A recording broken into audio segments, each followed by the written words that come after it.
जय हो नीलकंठ जी,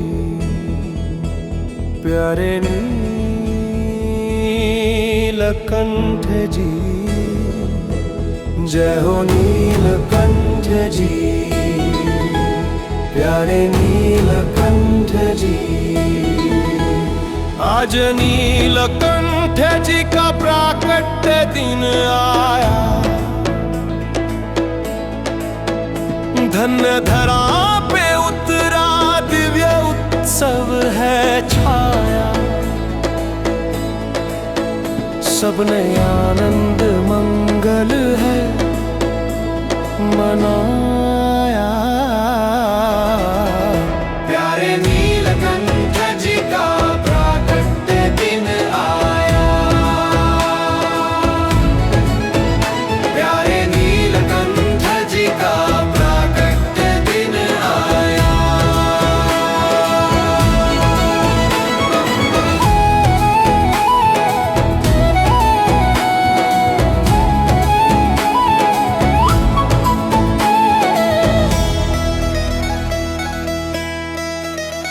उसके दर्शन से आज खिली है नौतम प्रीत। सबने गाया ज्ञान और प्रेम भक्ति का गीत। भक्तों के जीवन में आज अमृत रस बरसाया। प्यारे नीलकंठ जी का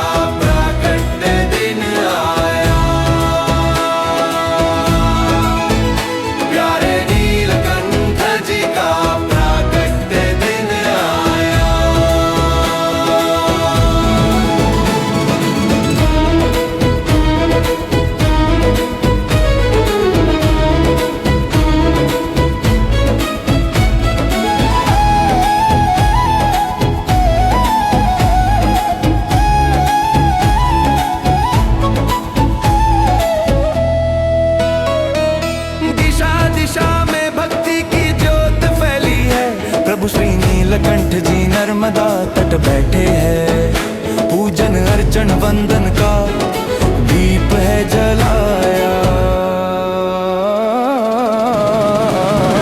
प्यारे नीलकंठ जी का प्राकट्य दिन आया,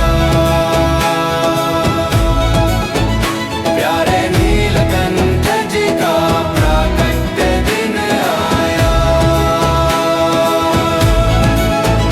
जय स्वामी नारायण बोलो, जय स्वामी नारायण, जय स्वामी नारायण बोलो, जय स्वामी नारायण, जय स्वामी नारायण बोलो, जय स्वामी नारायण, जय स्वामी नारायण बोलो, जय स्वामी नारायण। આપણા હૈયાના હાર એવા નીલકંઠ પ્રભુનો આ 12મો બર્થડે જ્યારે ઉજવી રહ્યા છીએ, તાલીઓના નાદથી ભગવાનના ચરણોમાં ઉજવણી આપણે સમર્પિત કરીએ। ભગવાનના 5 સ્વરૂપ છે, પર, વ્યૂહ, વિભવ, અંતર્યામી અને અર્ચા। એમાં અક્ષરધામમાં જે સ્વરૂપ છે મહારાજનું, એ જ ભગવાનના શુભ સંકલ્પથી હું ભક્તોને સુલભ બનું, સૌશલ્ય બનું, આવા ભાવથી ભગવાન આપણા બધાના નેત્રને દેખાય એવા બને। આપણે એને વસ્ત્ર ધરાવી શકીએ, આપણે થાળ ધરાવી શકીએ, આરતી ઉતારી શકીએ, અભિષેક કરી શકીએ। બાકી ભગવાન તો અદૃશ્ય છે, અનિર્વચનીય છે। આપણા નેત્રો તો માઇક છે, આપણું શરીર માઇક છે, પણ આપણી જેવા થઈને જ્યારે આપણી સામે આવે ને ત્યારે આપણે ભગવાનને પૂજન, સેવન, દર્શન વગેરે કરી શકીએ। ત્યારે આપણી ભારતીય સંસ્કૃતિ એમ કહે છે કે ભગવાન પોતાના એક એક ભક્ત માટે પોતે અર્ચારૂપ થઈ અને એને સૌલભ્ય બને, ત્યારે ભક્ત પોતાના ભગવાન ભક્તના સ્વરૂપને માણી શકે, આનંદી કરી શકે, દર્શન કરી શકતા હોય। કુંતા માતા પાસે એવા મંત્રો હતા કે જે દેવતાનું આહવાન કરે દેવતા હાજર થતા। સૂર્યનારાયણનું આહવાન કર્યું પણ એવા ને એવા તો કુંતી માતા બળી મળત, પણ મનુષ્ય રૂપે પુરુષ રૂપે આવ્યા તો કુંતા માતાને દર્શનાદેકનું સુખ થયું। ભગવાનના એક એક રોમમાં આનંદ કોટી બ્રહ્માંડો ઉડતા ફરે છે। ભગવાનના એક એક રોમમાં કોટી કોટી સૂર્યનો પ્રકાશ છે।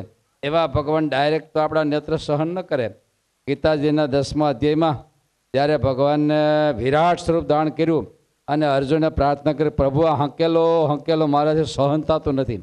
અર્જુનથી સહન ન થાય તો આપણાથી સહન ક્યાં થાય? ત્યારે ભગવાનમાં એક ગુણ છે, કયો? કૌશલ્ય. અતિ મોટા હોવા છતાંય ભગવાન અતિ આપણને અનુકૂળ થાય. ત્યારે જો આજથી 12 વર્ષ પહેલાં આ નીલકંઠ પ્રભુની મૂર્તિ સ્વયંભૂ છે. કોઈ ગામડામાં કોઈ મતવતા વિવેક સ્વામીએ ખાલી કોમ્પ્યુટર દબાવ્યું અને ગામડાનું નામ આવ્યું અને આપણે કોન્ટેક કર્યો અને ટૂંક સમયમાં ભગવાન ત્યાં પ્રગટ્યા અને એવા વિરાજમાન થયા. આ 12 વર્ષથી આપણી સેવાઓ ભગવાન અંગીકાર કરે, આપણા ઉપર બહુ મોટી કૃપા, કરોડો જીવાત્માઓને પાવન કરે. ત્યારે આ મહારાજને વિરાજમાન થયું ત્યારે અમે કહ્યું મહારાજને, તમને અભિષેક કરશે, વસ્ત્રો પહેરાવશે, થાળ ધરાવશે, તમારી આગળ નૃત્ય થાય, આરતીઓ થાય, અનેક પ્રકારે તમારી સેવા ભક્તો અને સંતો કરશે. તમે શું સેવા કરશો એ તો કયો? પછી પ્રાર્થના કરી તમારા નેત્ર સામે જે કોઈ જીવાત્મા આવે તમે એનું શ્રેય અને પ્રેય આનું દાન તમે આપ્યા કરજો, જેથી બધા જીવાત્માનું કલ્યાણ થાય. અને આખા ભારતમાંથી જો લોકો આવતા હોય, નાના મોટા, સુખી દુઃખી મુમુક્ષુઓ, ભગવાન અહીં બેઠા બેઠા આમ તો સામે કિનારે નીલકંઠ ભગવાન વિચરતા વિરાજમાન થયા એક્ઝેક્ટ આ મંદિરની સામે હો. અને ભગવાન ત્યાં બેઠા છે અને સંકલ્પ કર્યો છે. 12,500 કિલોમીટર ચાલતો થયો અને ક્યાંક જમવા મળે ન જમે, થાકેલા હોય અને વસ્ત્ર ધારણ ન કરતા કોપીણ પર રહેતા સંકલ્પ કર્યો કે હવે થાક્યા છીએ તો સામે કિનારે મારા આ નીલકંઠ સ્વરૂપે મારે વિરાજમાન થવું છે અને કાયમ ભક્તો સંતોની સેવા સ્વીકારીને થાળ જમશું. તો આજે બર્થડે નિમિત્તે ભગવાનનું જો આજે વેદ આ નાનકડા બ્રાહ્મણ બટુઓના મુખથી વેદ મંત્રના ઘોષ થતા હોય અને એની સાથે ભગવાનનું ષોડશ ઉપચાર કરીને પૂજન વંદન થયા. અત્યારે મહારાજના હવે જે શેષ વિધિ બાકી છે એ પૂર્ણ કરશું. બોલો શ્રી નીલકંઠ ભગવાનની જય જય